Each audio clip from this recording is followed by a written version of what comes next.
Lamentações de Jeremias, capítulo 3, versículo 21. Fiquemos de pé, meus irmãos, para a leitura da palavra de Deus. Quero trazer à memória o que me pode dar esperança. As misericórdias do Senhor são a causa de não sermos consumidos, porque as suas misericórdias não têm fim, renovam-se cada manhã. Grande é a tua fidelidade. A minha porção é o Senhor, diz a minha alma, portanto esperarei nele. Bom é o Senhor para os que esperam por ele, para a alma que o busca. Bom é aguardar a salvação do Senhor, e isso em silêncio. Bom é para o homem suportar o jugo na sua mocidade. Vamos orar? Senhor Deus, amado Pai, nós lemos a Tua palavra e Te pedimos, ó Deus, a iluminação do Teu Espírito Santo para compreendermos a palavra do Senhor, compreendermos essa palavra e vivermos essa palavra. Te pedimos, ó Deus, fala conosco, que possamos ouvir a Tua doce voz, confortando, consolando-nos, ó Deus, e nos encorajando para vivermos a Tua verdadeira vontade. Ó Deus, cativa a nossa mente em Tua palavra, e que nada nos tire a atenção de Ti, que sejamos alimentados espiritualmente pela pregação do Teu Evangelho, que haja, Senhor Deus, alimento espiritual para a nossa alma, e que possamos retornar para as nossas casas, motivados pelo encontro e pela palavra que tivemos da parte do Senhor. Nós Te pedimos isso em nome de Jesus Cristo. Amém, amém e amém. A igreja pode se assentar.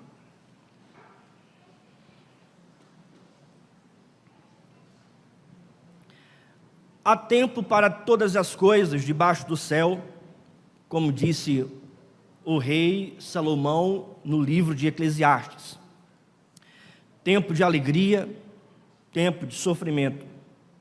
As pessoas gostam quando estão passando por tempos bons, por momentos maravilhosos na vida, pois são os momentos que as coisas vão bem. Contudo, nos momentos de dificuldades, de aflições e sofrimento, é claro que nós não gostamos de passar. É claro que nós não temos prazer de passar por esses momentos. Mas nós vamos passar por esse momento, porque há tempo para todos os momentos da vida. Tempo de alegria, como também tempo de tristeza. Tempo de paz, como também tempo de perseguição. Tempo de bonança, como também tempo de aflição. Agora, em tempos de sofrimento, em tempos de aflições, de perseguições, a gente pode perder algumas coisas. A gente pode perder coisas quando passamos por esse tempo, e esse tempo também pode trazer algum tipo de destruição. Contudo, há uma coisa que jamais nós perderemos. Há algo que jamais pode ser destruído, que é a nossa esperança no Senhor. E é sobre essa esperança que eu gostaria de falar com você nessa noite, que eu gostaria de trazer essa mensagem da parte de Deus para você, não somente para você que está aqui, mas para todos aqueles que estão assistindo ou porventura irão assistir essa mensagem. Quando nós olhamos para esse texto, nós percebemos que o profeta Jeremias está passando por um momento de sofrimento, um tempo de sofrimento. Veja, o profeta está passando por um tempo de sofrimento. Há tempo para todas as coisas. E talvez você passe mais à frente, ou talvez você hoje esteja passando por um momento assim. O profeta Jeremias escreve essa palavra, essa carta, esse texto, justamente intitulada Lamentações, ou seja, essas palavras escritas pelo profeta Jeremias são, na verdade, esse lamento é fruto do sofrimento que ele vem passando. Para a gente entender o texto e para a gente entender o significado do texto, a real verdade do Senhor para nós, é importante a gente entender o contexto. Como a gente estuda em hermenêutica, a gente entende o significado do texto à luz do seu contexto. E quando a gente olha para o contexto desse texto, nós percebemos que o profeta Jeremias está vivendo um tempo muito ruim mesmo. A nação de Israel, ela foi dividida em dois reinos, como nós bem já conhecemos na história de Israel. Essa nação foi dividida em Israel do norte, que tinha por capital a cidade de Samaria, e Israel do Sul, que era também conhecida como Judá e tinha por capital a cidade de Jerusalém. A partir daqui, então, eu vou me referir a Israel do Sul como Judá, como ela era conhecida, que tinha por capital Jerusalém, como eu falei. Israel do Norte, ela estava desobedecendo a Deus. O povo de Deus que vivia lá estava em constante incredulidade. Por essa razão, Deus enviou a Assíria para destruir aquela nação. A cidade de Samaria foi totalmente destruída.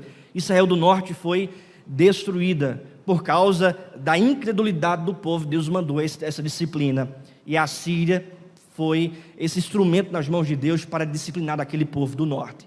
E aqui eu chamo a atenção, meus irmãos. A Síria nunca mais voltou a ser a mesma. Ou melhor, Israel do Norte nunca mais voltou a ser a mesma. Samaria nunca mais voltou a ser a mesma. Isso aconteceu 100 anos antes de se levantar o profeta Jeremias em Jerusalém, em Judá. Então, após 100 anos a destruição de Israel do Norte, o profeta Jeremias foi levantado pelo Senhor para pregar, para profetizar para Jerusalém e para Judá sobre o pecado, a seriedade do pecado, que eles deveriam se arrepender dos seus pecados e voltar a viver em comunhão com Deus, porque senão a mesma coisa que aconteceu com o norte iria acontecer com o sul. Jerusalém e Judá também seriam destruídos. O povo não deu ouvidos à palavra do profeta, à pregação do profeta. Deus então enviou Nabucodonosor, rei da Babilônia, para destruir a cidade de Jerusalém e destruir Judá. A cidade de Jerusalém foi totalmente destruída, o templo foi destruído, os muros foram destruídos, as casas foram destruídas, homens e mulheres foram assassinados cruelmente a sangue frio. Ou seja, Judá contemplou uma grande crueldade vinda da Babilônia. Agora imagine só, uma nação que não tem mais terra, porque a Babilônia passou a possuir aquela terra, uma nação que não tem mais religião, porque o símbolo da religião foi destruído, o templo, e uma nação que não tem mais rei, porque o rei foi morto, e o outro levado cativo para a Babilônia. Os jovens também foram levados cativos para a Babilônia. Uma nação sem governo, sem rei, sem religião, sem templo, e uma nação sem terra, deixou de ser nação. É nesse contexto que o profeta Jeremias se levanta para escrever o livro de Lamentações. E a gente olha para o texto, nós percebemos que no capítulo 1, capítulo 2 e metade do capítulo 3, é o profeta Jeremias lamentando pela crueldade, lamentando pelo sofrimento, lamentando pela dificuldade. Era um homem que perdeu tudo, perdeu família, perdeu cidade, perdeu morada, perdeu nação, perdeu a religião, o templo, o símbolo da religião. É um homem que perdeu os seus amigos, que perdeu os seus parentes, que perdeu o seu rei, que perdeu tudo. Contudo, não perdeu a esperança, porque no ápice desse livro, em um momento de dor e lamento, ele diz no versículo 21, quero trazer à memória o que me pode dar esperança. Nas palavras do pastor presbiteriano Matthew Henry, ele disse que um cristão, até mesmo fraco, está equivocado se pensa que a sua esperança será também destruída. Um cristão que mesmo fraco, que pensa que pode perder a sua esperança, está equivocado. Ele está equivocado se pensa que a sua esperança pode ser destruída. A Babilônia destruiu a nação, destruiu o templo, destruiu os muros, mas não destruiu a esperança que estava no coração do profeta Jeremias. E o profeta profetizou isso e viveu a sua própria profecia, porque ele contemplou a invasão da Babilônia, destruindo aquela cidade. Ele não perdeu a esperança. Quais são os motivos dessa esperança, então? Por que ele não perdeu essa esperança? Eu gostaria, portanto, de apresentar essa verdade, os motivos da nossa esperança. Por que nós não perdemos a esperança? Por que você que é cristão não vai perder a esperança mesmo nos momentos de sofrimento e lamento da existência? Quais são os motivos da nossa esperança? Quais eram os motivos da esperança do profeta Jeremias, que mesmo em um momento de absoluto caos, se manteve esperançoso? Quais são os motivos dessa esperança? Primeiro motivo, a nossa esperança é a misericórdia eterna de Deus. O primeiro motivo da nossa esperança é a misericórdia eterna de Deus. Versículo 21, vamos ler juntos, em uma só voz? Gostaria de ouvir a igreja, vamos lá? Quero trazer à memória o que me pode dar esperança. Juntos, o versículo 22, as misericórdias do Senhor são a causa de não sermos consumidos, porque as suas misericórdias não têm fim, porque as suas misericórdias não têm fim. Então, o primeiro motivo da esperança, apresentado aqui pelo profeta Jeremias, é a misericórdia do Senhor. Ele diz, eu quero trazer à memória o que me pode dar esperança. E a primeira coisa, portanto, que ele pensa nas misericórdias do Senhor. Quando a gente olha, irmãos, para o contexto, no capítulo 1, do versículo 1 ao 20, o profeta lamenta as suas calamidades.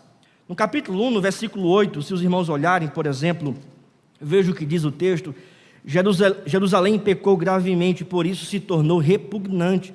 Todos os que honravam a desprezam, porque lhe viram a nudez. Ela também geme e se retira envergonhada.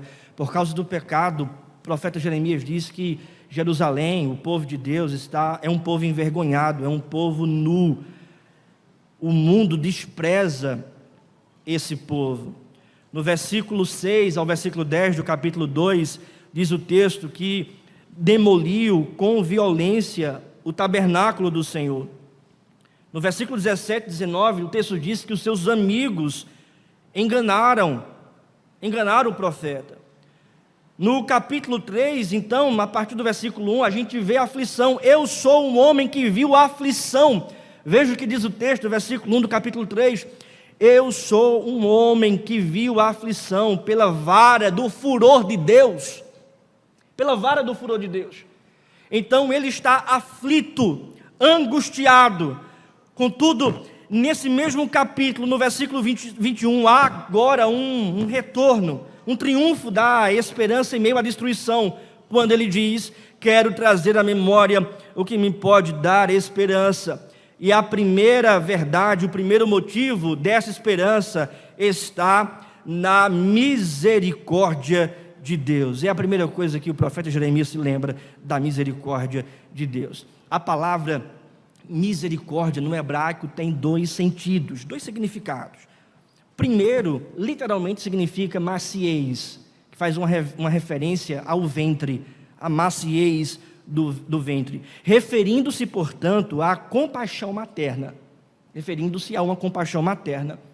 O outro sentido da palavra misericórdia no hebraico é a solidariedade das partes relacionadas, ou seja, é uma solidariedade forte, intensa, de alguma parte relacionada.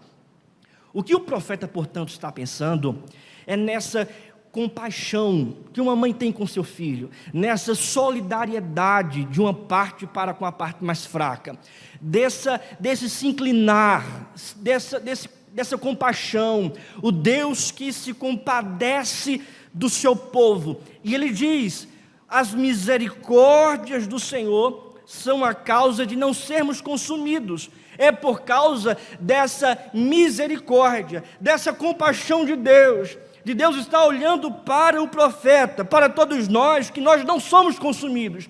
As dificuldades vêm e virão. O tempo de sofrimento também vem e virão. Os problemas podem estar acontecendo hoje na sua vida. A angústia pode estar aí no seu coração. Mas uma coisa é certa: nós não seremos consumidos por causa das misericórdias de Deus. elas não podem nos destruir, elas não podem, os problemas da vida, as adversidades da vida, essas adversidades não podem nos consumir, não podem nos destruir. Nós não vamos definhar por causa das atribulações e adversidades da nossa vida.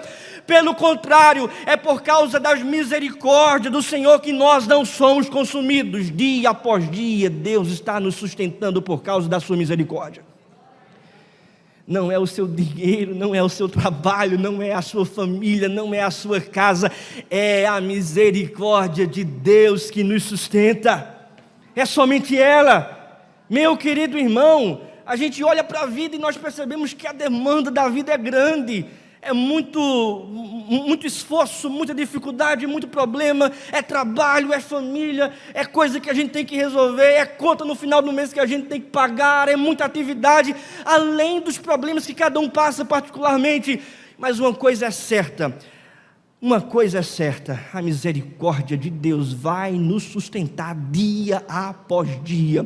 O Deus que está em nós é maior do que as nossas adversidades. O Deus que está em nós é maior do que os nossos problemas. O Deus que é por nós, que luta por nós, é maior do que o nosso sofrimento, é maior do que todas as nossas aflições. É por causa das suas misericórdias que não somos consumidos. 3 aplicações para a nossa vida. O nosso interior deve ser moldado não com as circunstâncias desfavoráveis, mas com a esperança em Deus. O nosso interior deve ser moldado não pelas circunstâncias desfavoráveis, mas pela esperança em Deus. Jeremias não foi moldado pela Babilônia, não foi moldado ou formatado pela tribulação que o cercou, mas Jeremias estava sendo cada dia formatado e moldado pela esperança que brotava em seu coração. Portanto, não seja moldado pelas circunstâncias desfavoráveis, mas seja moldado pela esperança do Evangelho. Não seja alimentado pelas más notícias, mas seja alimentado pela boa notícia da palavra de Deus. Não alimente a sua alma com a tribulação, mas alimente a sua alma com a esperança que vem da palavra do Senhor. Segunda aplicação, Deus sempre vai nos sustentar com as suas misericórdias, apesar das aflições. Deus sempre vai nos sustentar com as suas misericórdias, apesar das aflições. Veja que o texto diz: porque as suas misericórdias não têm fim, renovam-se cada manhã. Então, você pode ter inúmeras aflições, a misericórdia de Deus é eterna. Você pode ter todos os dias problemas, mas todos os dias a misericórdia do Senhor se renova. Você pode todos os dias enfrentar uma dificuldade, uma adversidade, mas todos os dias a misericórdia do Senhor vem. Elas se renovam a cada manhã, elas não têm fim. É por isso que o motivo da nossa esperança está na misericórdia eterna de Deus. Elas não têm fim. Terceira e última aplicação, o motivo da nossa esperança não é a falta das provações, mas a certeza da misericórdia de Deus. O motivo da nossa esperança não é você não passar por provação, não é você estar ou não nas provações, não é a falta delas. Sobretudo, veja, o motivo da nossa esperança é a presença das misericórdias de Deus na nossa vida em meio às aflições. Deus não livrou Jeremias daquela calamidade, mas Deus estava com Jeremias em meio àquela calamidade. Deus está conosco em meio também às calamidades. Deus está conosco em meio aos nossos sofrimentos. Deus está conosco todos os dias até a consumação dos séculos. Foi isso que disse o Senhor Jesus. A segunda verdade, meus irmãos, o segundo motivo da nossa esperança é a fidelidade imensa de Deus. O segundo motivo da nossa esperança é a fidelidade imensa de Deus. Veja o que diz o texto, versículo 23 ainda. Vamos ler juntos. Renovam-se cada manhã, grande é a tua fidelidade. Versículo 24. A minha porção é o Senhor, diz a minha alma, portanto esperarei nele. Portanto esperarei nele. A segunda verdade é a fidelidade imensa de Deus, a fidelidade grande do Senhor. Jeremias traz à memória o que pode lhe dar esperança.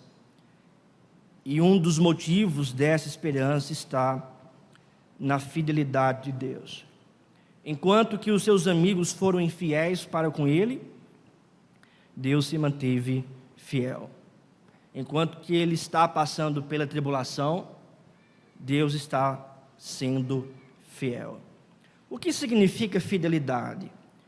Fidelidade significa manter-se íntegro e leal nas promessas que são feitas. E Deus se mantém íntegro e leal em suas promessas para com a nossa vida. Além de Deus prometer, Ele é fiel para cumprir. Jamais mudará a sua palavra. Então, veja, as misericórdias do Senhor são certas na nossa vida também por causa da sua fidelidade. Se Ele é fiel em sua palavra, então é certo também que as misericórdias de Deus estarão conosco, não somente as misericórdias dEle, mas todas as outras bênçãos da palavra de Deus que Ele prometeu até nós. Ele é fiel. Por mais que sejamos infiéis, Deus continua fiel nesta aliança, neste pacto.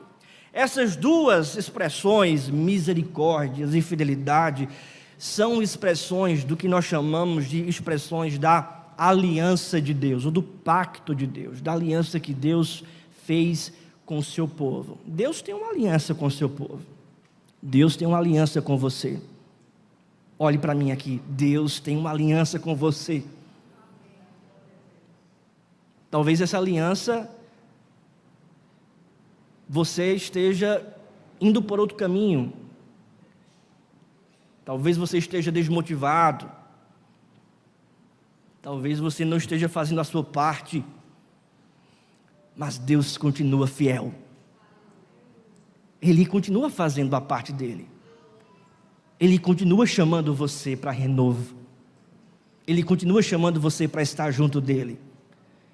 Ele não desistiu de você nesse sentido. Não por quem você é. Não porque você é uma pessoa boazinha. Essa mensagem aqui não é uma mensagem antropocêntrica. Mas Ele não desistiu de você porque Ele está sendo fiel na aliança que Ele fez com você. Que Ele fez com o seu povo.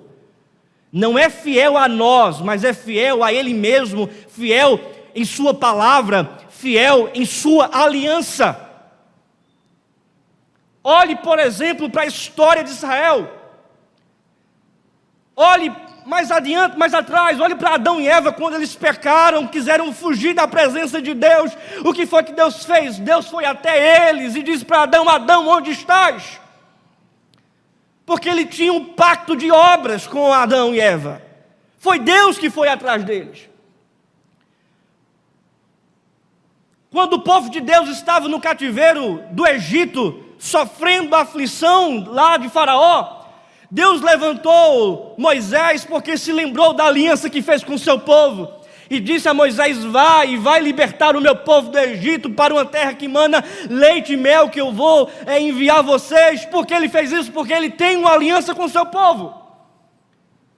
Ele permanece fiel nessa aliança. Olhe para Israel, quando eles se afastaram, quando o povo se afastou dos caminhos do Senhor, Deus levantou os profetas. Deus levantou Isaías, Deus levantou o próprio profeta Jeremias, Deus levantou o profeta Sofonias, que era contemporâneo de Jeremias, dizendo para o povo: povo, vocês devem voltar para o Senhor, vocês devem voltar para a comunhão com Deus, abandonem os seus pecados, voltem para Deus. Isso é o quê? É Deus mais uma vez utilizando os seus profetas, instrumentalizando o seu povo para mostrar-se fiel em busca desse povo. Ele continua fiel. Talvez você, meu querido, queira se afastar para a direita, para a esquerda, procurar outros caminhos, mas Deus continua sempre fiel em sua aliança que Ele fez com você, que Ele fez com o seu povo. Por quê? Porque Ele é fiel. Por mais que a gente permaneça talvez em uma infidelidade, em um pecado, insista em sair da presença de Deus, Deus sempre vai estar lá. Deus sempre vai mandar alguém. Deus sempre vai mandar um profeta de Deus, um pregador do Senhor, alguém, uma música, um louvor, mas Deus sempre vai estar lá, porque Ele se mantém fiel na aliança que Deus fez com você. Não tem como escapar da fidelidade de Deus, amém? Eu dou glória a Deus por isso, irmãos, porque se a minha relação com Deus, e aqui eu confesso aos irmãos isso, se a minha relação com Deus dependesse de mim, eu confesso que eu estaria perdido, que nem pastor eu seria. Eu estaria em outros caminhos. Eu queria ter uma banda de rock. Era o que eu queria. Eu queria ter outra coisa. Eu tinha outros sonhos. Eu tinha outros prazeres, outros desejos. Então, se a minha relação com Deus dependesse de mim, eu não estaria aqui. Mas não depende de mim. E desde a eternidade Deus me chamou. E por mais que eu fale ali e acolá, Ele se mantém fiel. Ele se mantém sustentando a minha vida, me orientando. Por mais que eu tente fugir, Ele me caça. Ele não me larga. Assim é também com você, querido. Você é caçado por Deus. Deus não vai largar você. Não é porque você é bonzinho, e você sabe que não é, mas é porque Ele é fiel na aliança que Ele fez com você, com o seu povo. Ele é fiel, não depende de você. Uma aplicação prática para nós. Se Ele é fiel, eu e você devemos andar pela fé na palavra, e não pela fé no que o nosso coração sente.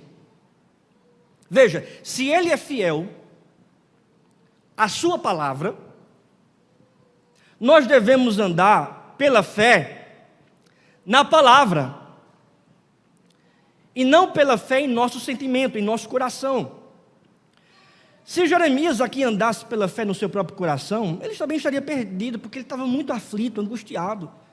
Se ele fosse andar pelo que ele estava vendo apenas destruição, calamidade, sofrimento. Mas Jeremias não estava aqui andando pela fé no sentimento, na aflição, mas ele estava andando pela fé na palavra. E essa é a nossa única alternativa. Andar pela fé na palavra. Porque se você andar pela fé no seu sentimento ou no que você vê, você está perdido. Mas se você andar pela fé na palavra, você está sendo guiado pela palavra de Deus.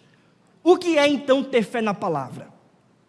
O que significa andar pela fé na palavra? Meu querido irmão, quando você estiver no meio de uma tempestade, de uma tribulação, de uma angústia, e essa tempestade angustiar a sua alma, ter fé na palavra é você pregar para a sua própria alma, como diz o Salmo 42, versículo 5, porque estás abatida, ó minha alma, porque te perturbas dentro de mim, espera em Deus, pois ainda o louvarei, Ele o meu auxílio e Deus meu. Não é pelo que você sente, não é pelo que a sua alma sente, mas é pela fé na palavra, e você prega para a sua própria alma, porque estás abatida, ó minha alma, espera em Deus. O que é ter fé na palavra? Ter fé na palavra, meu querido irmão, é quando você estiver aí ansioso, estiver preocupado com o dia de amanhã, tentando andar pelo sentimento, ou pelo que você vê diante das preocupações. Ter fé na palavra é você lembrar do que disse o Senhor Jesus Cristo em Mateus 6: buscai, pois, em primeiro lugar o reino de Deus e a sua justiça, e todas as outras coisas vos serão acrescentadas. Portanto, não vos inquieteis com o dia de amanhã, pois o amanhã trará os cuidados de Deus.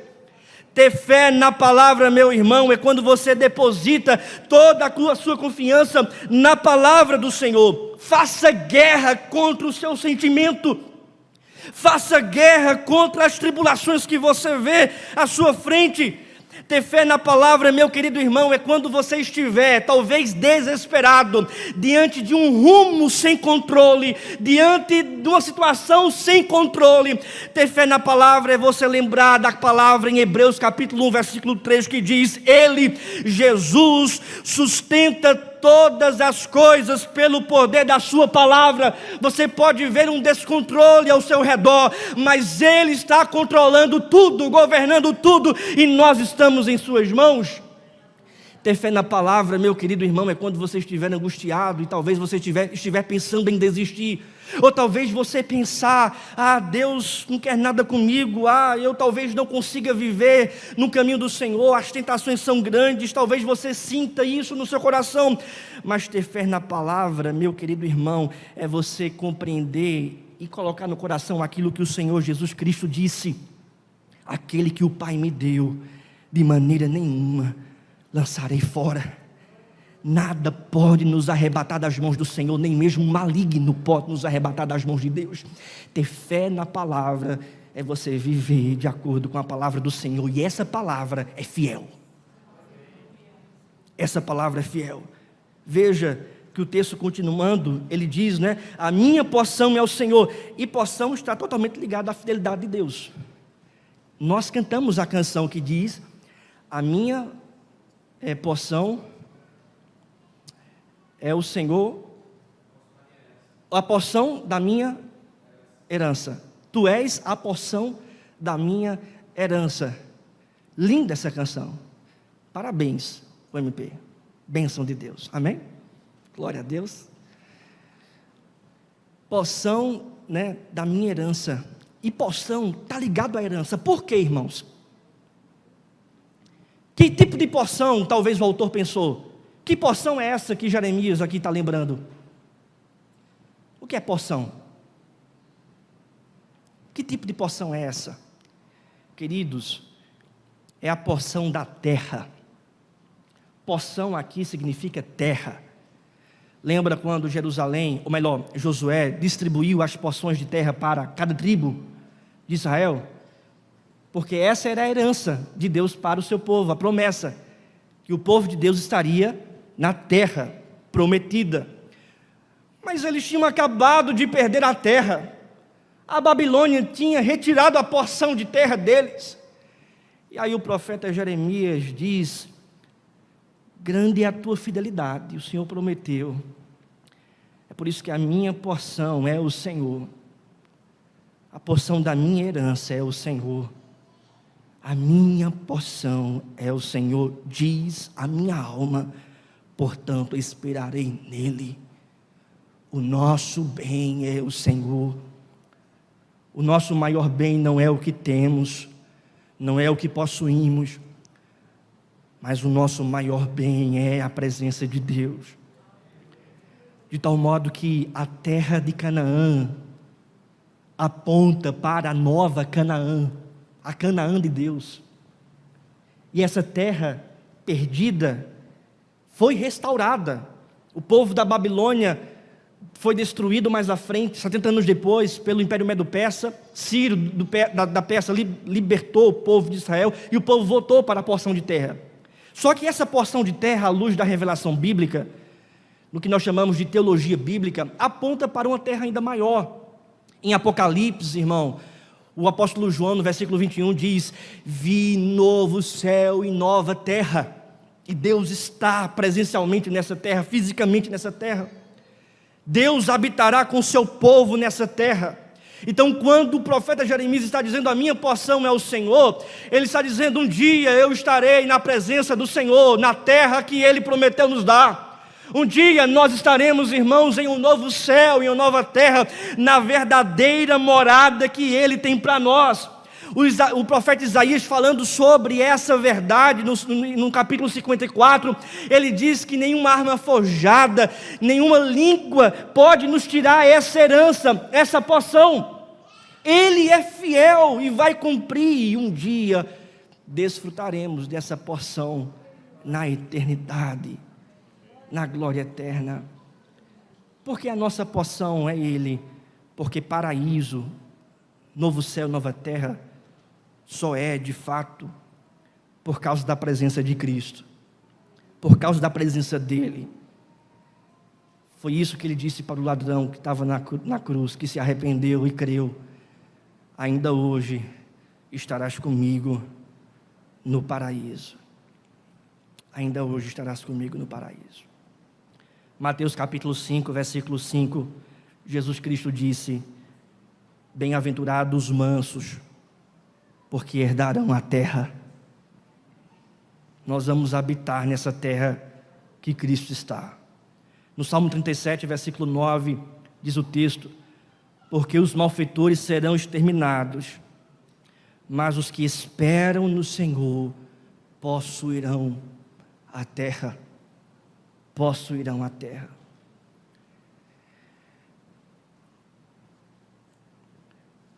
Faça chuva, faça sol, venha o que vier. Olhe para mim aqui um instante. Cristo um dia voltará para buscar a sua igreja. E um dia estaremos nessa terra preparada pelo Senhor para nós. Ele é fiel para cumprir a sua palavra.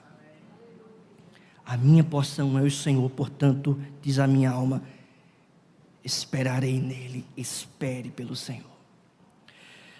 Terceiro e último motivo, o terceiro motivo da nossa esperança é a bondade salvífica de Deus. O versículo 25 e o versículo 26, o que é que diz o texto? Bom é o Senhor para os que esperam por Ele, para a alma que o busca. Juntos, o verso 26, bom é aguardar a salvação do Senhor, e isso em silêncio. O verso 27, bom é para o homem suportar o jugo na sua mocidade. Agora, o terceiro motivo apresentado por Jeremias é sobre a bondade de Deus, e essa bondade diz respeito à salvação. Veja, bom é o Senhor para os que esperam por Ele, para a alma que o busca. Bom é aguardar a salvação do Senhor, e isso em silêncio. Deus tem um compromisso em sua bondade de salvar o seu povo. É para a alma, veja, a alma que busca a salvação, bondade relacionada à salvação. Então essa bondade é uma bondade espiritual. Deus aqui não está se comprometendo com você em ser bom, em mandar dinheiro para você. Nós não somos adeptos da teologia da prosperidade, não é isso. Mas Deus aqui tem um compromisso nesse bem espiritual, nessa salvação. Bom é aguardar a salvação do Senhor, e isso em silêncio. O profeta Jeremias fala sobre salvação porque eles estavam cativos. Eles estavam ali presos à Babilônia. E naquilo que nós chamamos na hermenêutica de perspectiva profética, a libertação que acontece 70 anos depois pelo imperador Ciro da Pérsia, aponta para uma libertação maior. Então, eles foram libertos da Babilônia, sim, eles aguardaram essa salvação, essa libertação. Mas essa salvação e libertação aponta para uma salvação e libertação ainda maior em Cristo. Em Cristo, irmãos, nós fomos salvos do império das trevas. Em Cristo nós fomos salvos da escravidão do pecado. O pecado não reina mais na nossa vida. Em Cristo nós somos salvos da morte eterna. Em Cristo nós somos libertos do juízo eterno. Em Cristo nós temos vida eterna. E mais que isso, essa salvação já é uma salvação também que será plena no porvir. porque um dia, meu querido irmão, nós vamos deixar este mundo vil, este mundo pecaminoso, para estarmos totalmente libertos do pecado e vivermos em glória na eternidade. É por isso que a Bíblia diz: bom é aguardar a salvação do Senhor. Isso em silêncio dá a ideia de que não é com murmuração. Você pode até lamentar é louvor, mas murmurar não. Você aguarda porque você sabe que Deus está sustentando você pelas suas misericórdias, porque Deus é fiel, Ele não vai falhar com você, e porque essa salvação um dia chegará. Chegou já para todos os que creem, mas em sua plenitude chegará quando Cristo voltar, onde seremos libertos desta grande Babilônia que se chama mundo, e estaremos na nova Jerusalém. O Salmo 77, versículo 11 diz: recordo os feitos do Senhor, pois me lembro das tuas maravilhas da antiguidade. O mesmo que fez é o mesmo que faz e é o mesmo que fará.